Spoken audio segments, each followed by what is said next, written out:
નગરમાં ફરી ગેરકાયદેસર ચાલતી 4 જેટલી કાર્બોસેલની ખાણ ઝડપાઈ છે। ખાણ ખનીજ વિભાગ જાણે ચાદર ઓઢીને ઊંઘી રહ્યું છે અને અધિકારીઓ જમીન પર જાય તો આ રીતે પર્દાફાશ પણ થઈ રહ્યો છે।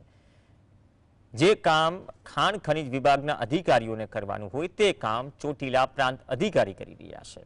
થાન તાલુકાના રતનપર ટીંબામાં દરોડા પડ્યા। ગેરકાયદેસર ચાલતી કાર્બોસેલની ખાણમાં કામ કરતા 60 મજૂરોનું પણ રેસ્ક્યુ થયું। Tractor, compressor, generator, diesel machine અને કાર્બોસેલ મળીને 26 લાખનો મુદ્દામાલ જપ્ત થયો। ખાણ ખનીજ વિભાગના અધિકારીઓની બેદરકારી, તેમની સામે ખાતાકીય કાર્યવાહી પણ થઈ શકે। 26,10,000નો મુદ્દામાલ જપ્ત કરવામાં આવેલો છે અને આ તમામ જે મુદ્દામાલ છે એ હાલ ખસેડવાની કામગીરી ચાલુ છે। સાથે સાથે અહીંયાથી 20 જેવા એ મજૂરોના ખુબાઈ પણ મળી આવેલ છે, જે મજૂરોને પણ સમજૂત કરી અને તેઓ મધ્યપ્રદેશના હોય તેઓને પણ મોકલવાની કામગીરી ચાલુ કરવામાં